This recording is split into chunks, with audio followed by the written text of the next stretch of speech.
Pois bem, olha só, vias de apuração. Nós precisamos de entender essa questão das vias de apuração, porque pode ocorrer por um mesmo fato, nós termos 3, 4, até 5 processos diferentes, por um mesmo fato. Então, imaginemos aí uma seguinte situação. Alguém foi responsabilizado no registro de preços ou na licitação em si, foi acusado, né, um agente público ou não, foi acusado, vamos envolver aqui os agentes públicos, foi acusado, de repente, de uma fraude licitatória. Vamos contar uma fraude licitatória bem corriqueira. O direcionamento do certame, dirigir para um ganhar, para um fornecedor ganhar ou para uma empresa vencer, né? Isso é corriqueiro, lamentavelmente é uma das falhas, uma das irregularidades recorrentes, que não é um lugar só que apresentou esse tipo. Permanentemente se detecta essa fraude. Você dirigir para que um vença. Como dirigir? Tratar o procedimento de maneira que lá na proposta ou no final do julgamento um saia vencedor. Então você já pensou em o que fazer para beneficiar ou para direcionar para esse, e você já pensou também no que fazer para os outros não participarem. Claro que tem milhares de itens e formas e possibilidades de direcionar para uma empresa ou para uma pessoa jurídica ou física vencer uma licitação. Eu vou citar um exemplo clássico e em forma até de fantasia, mas conta-se que, visando direcionar o certame, certa vez, lá numa prefeitura, alguém disse, olha, nós queremos adquirir caminhões, vamos comprar caminhão. Bom, e o prefeito disse, mas eu gosto do caminhão Mercedes. Para mim tem que ser o Mercedes, porque é a melhor marca, é o melhor caminhão, para o uso aqui da prefeitura, esse é bom, então vamos comprar Mercedes. E o pessoal, e se virem aí, e o pessoal da licitação disse assim, mas eu não posso escolher a marca Mercedes, eu não posso indicar a marca nesse caso aqui. Como é que a gente faz? Ah, você não é maluco de não atender o prefeito, né? O prefeito pediu que seja assim, vamos obedecer o prefeito.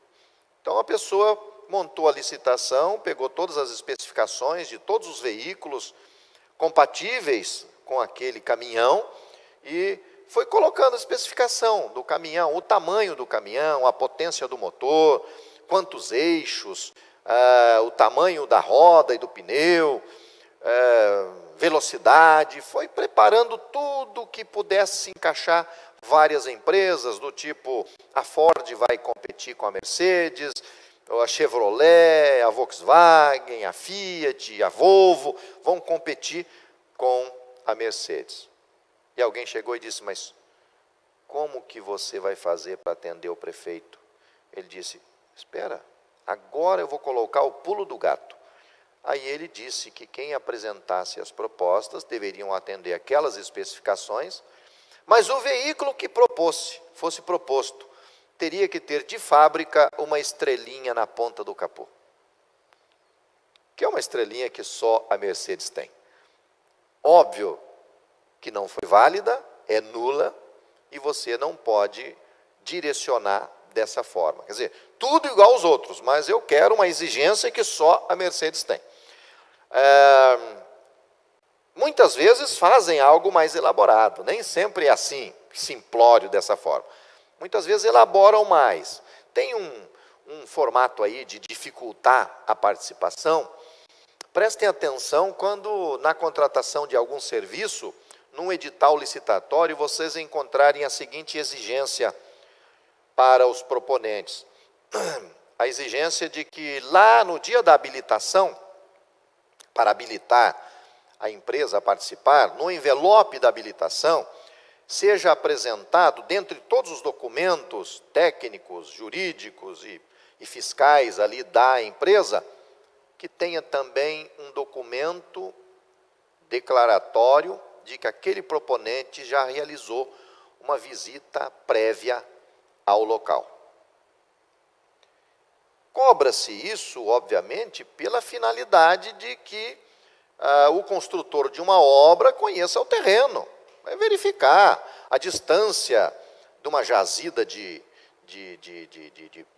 terra ou de alguma coisa, cascalho para um aterro, a distância que tem aquela obra da iluminação, que dependa de uma rede iluminada. Enfim, é normal que exija uma visita técnica antes, para depois aquela pessoa que foi contratada não for pega de surpresa, dizendo, poxa, eu não vi, e exige isso.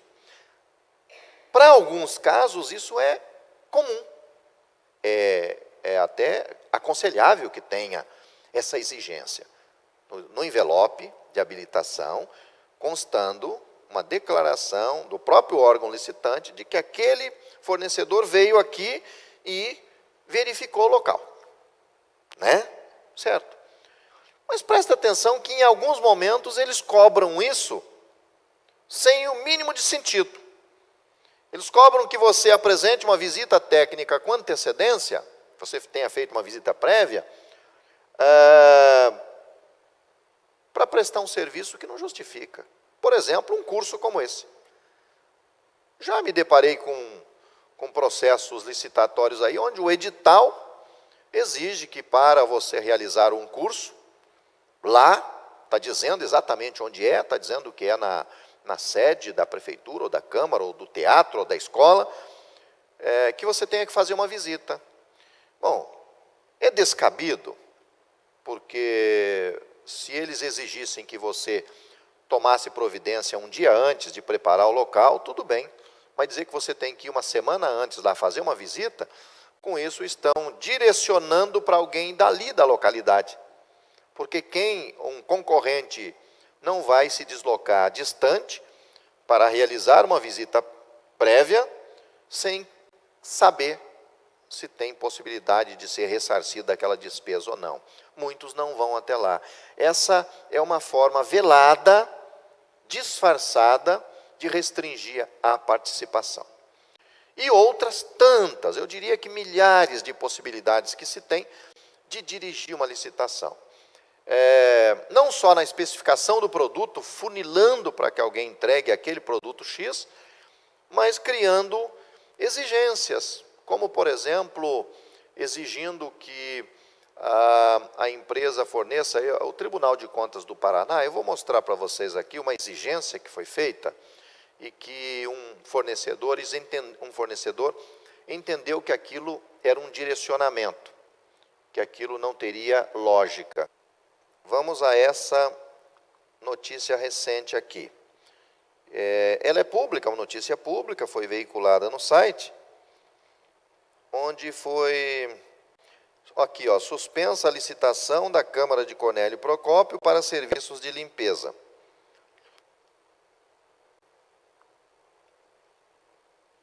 Dentre as exigências, aqui estava a requisição de apresentação de notas fiscais do fornecimento do serviço do licitante. É uma exigência descabida. Será que existe um direcionamento? Será que é para poder direcionar para quem não tem nota fiscal? Ou não? Não sei. Mas que ela é estranha, é uma exigência estranha. Entenderam ali, não? O proponente tem que trazer, ao invés de uma declaração de que ele... Isso, aquele desempenho anterior. Ao invés de comprovar com atestados e certidões e declarações, está exigindo que traga nota fiscal. Quer dizer, está desacreditando, achando que pode ser mentirosa o atestado. Mas isso, às vezes, pode restringir a participação de alguém, né, que não tenha essas notas fiscais. Exemplo, por exemplo. Né? Muitos tipos são utilizados, alguns de má fé, outros não. Alguns não são de má fé, é por falta de conhecimento. Essa da visita prévia que eu estou citando, alguns lugares embutiu essa exigência pensando que isso é um padrão para todas as licitações. Num outro episódio, lá no município de Maringá, prefeitura abriu uma licitação para contratar serviços de manutenção da frota de ônibus.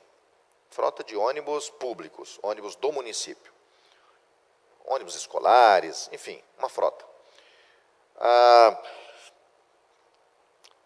O Tribunal de Contas suspendeu a licitação.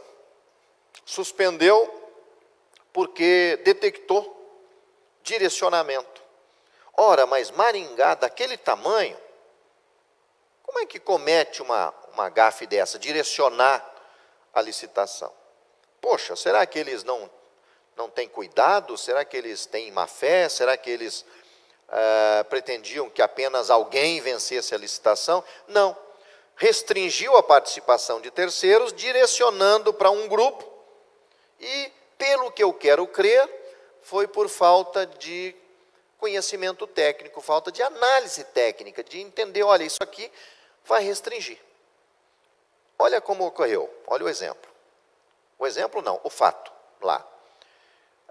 Maringá abre uma licitação, manutenção da frota, e une num lote só, para a manutenção da frota, os seguintes serviços: borracharia, pintura, funilaria, pintura, autoelétrica, mecânica, ar-condicionado e sistema de som, rádio e tal, dentro dos veículos. 6 tipos de serviço. Bom, num lote só. Se eu botei isso tudo num lote só, quem vai ofertar a proposta, obrigatoriamente tem que propor para todos esses serviços, para a manutenção de todos esses serviços. Quantos habitantes tem no seu município? 36. Tem concessionária de veículo lá? Concessionária de carro novo? Da Volkswagen? Bom, a concessionária, na manutenção da frota vendida da sua marca, ela geralmente na concessionária atende esses 6 itens. Se eu levar o meu carro na concessionária para revisar o motor, é mecânica, eles revisam. Para revisar a parte elétrica, eles revisam. Para consertar o ar-condicionado, eles revisam. Eles são preparados. A concessionária é meio que um shopping center, né? E ela resolve isso tudo.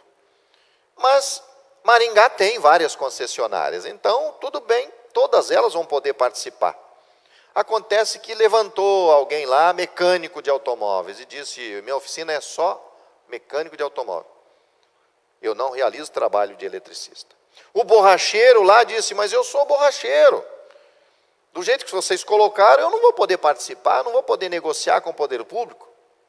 O eletricista diz: mas eu não conserto pneu, mas eu quero fornecer o serviço de autoelétrica. Entenderam isso? Um lote, botaram tudo em um lote, o proponente teria que ofertar para tudo ou para nada. Com isso, numa cidade grande como a sua, com certeza tem oficina mecânica que é só oficina mecânica de automóvel. Ele não é borracheiro, ele não faz pintura, ele não conserta rádio. E esses ficam de fora. Então é uma espécie de restringir o mercado, direcionando para um grupo. Não exatamente nesse caso direcionou para uma pessoa, mas direcionou para um grupo.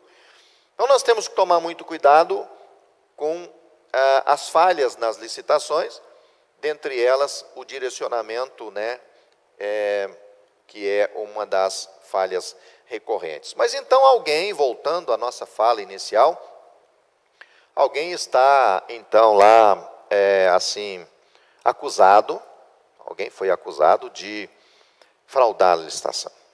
Um agente público. Imaginemos que a comissão de licitação entrou no meio dessa parada, porque o edital direcionava para alguém. Caso tenha já sido realizado, vêm as responsabilizações. Porque durante o tempo da publicação do edital e antes do julgamento, ainda é possível impugnar o edital, voltar atrás. Vocês já fizeram isso alguma vez, de retomar o edital, corrigir alguma coisa e republicar? É normal e é bom quando aconteça nessa fase. Agora imaginem vocês que ninguém impugnou. Passou para o julgamento, realizou o julgamento, homologou, publicou, contratou e a coisa está acontecendo. Moral da história, não dá mais para voltar no tempo e alterar o edital. Já houve um erro do começo ao fim no procedimento e agora isso vai gerar responsabilizações para quem for os envolvidos responsabilizáveis.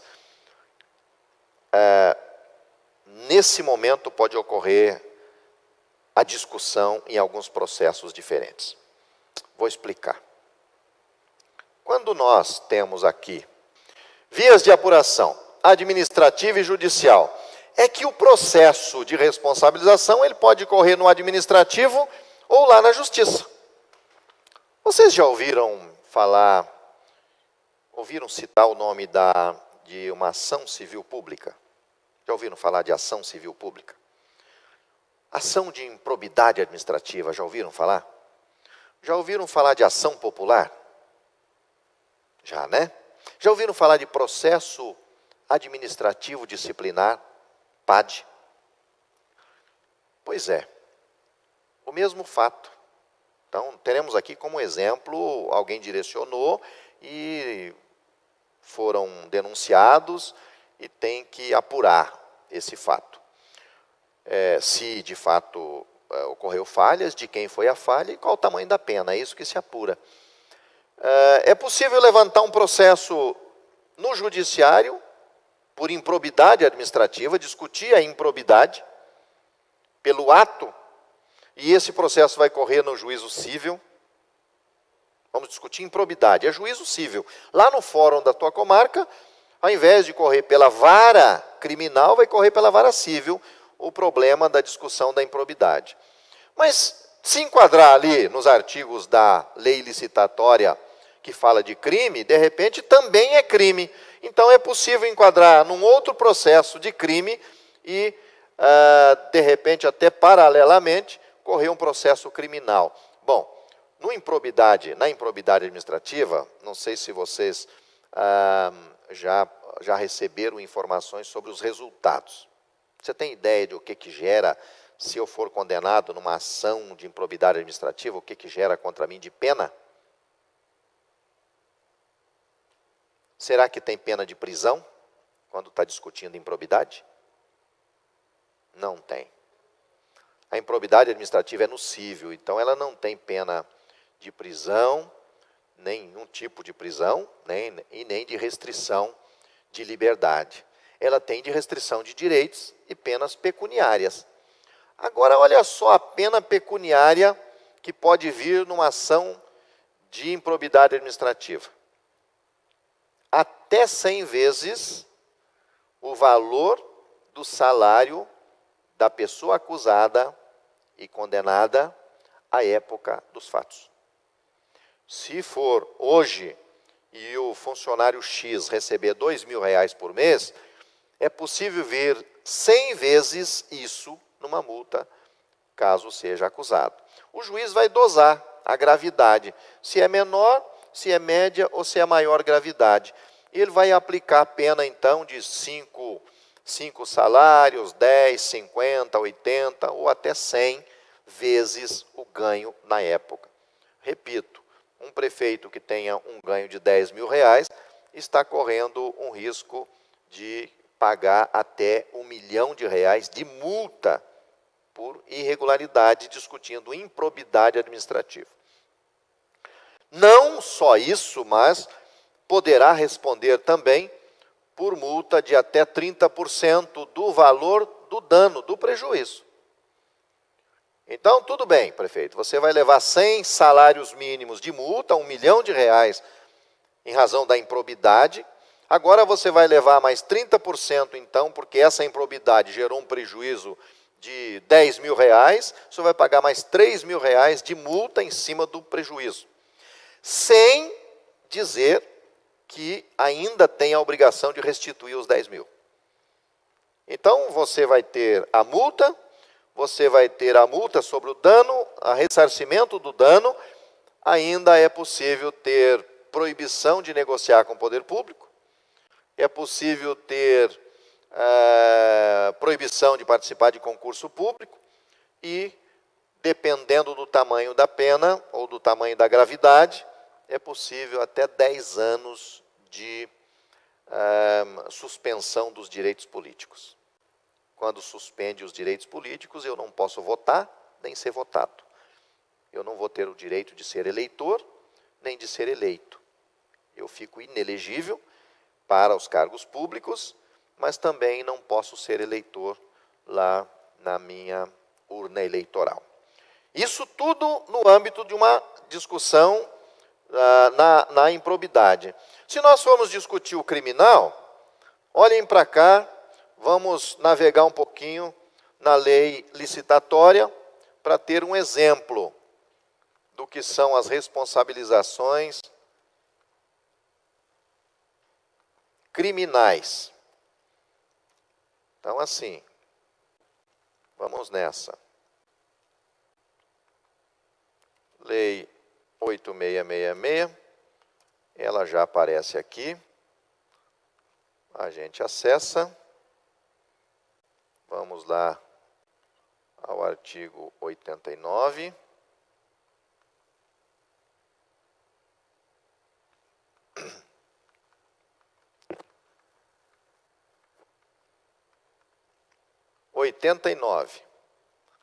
Acompanhem comigo.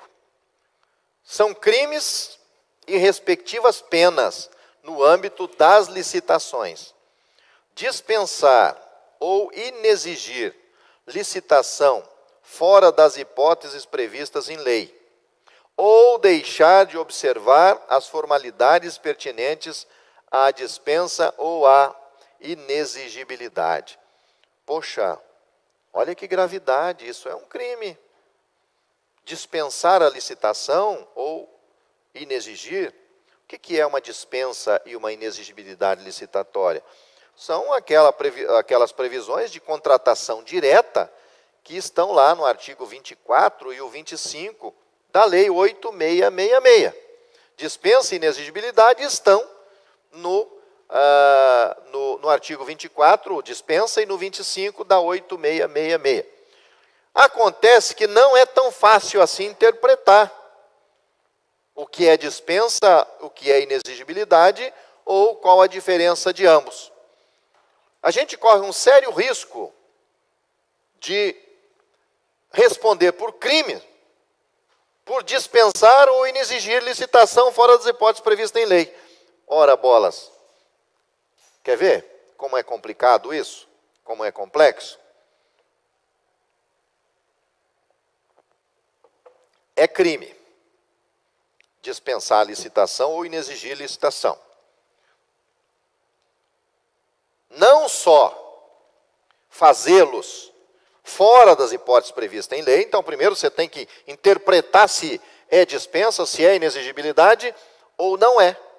De repente eu não posso nem dispensar nem inexigir, eu tenho que contratar de uma forma licitatória, pelas modalidades cabíveis.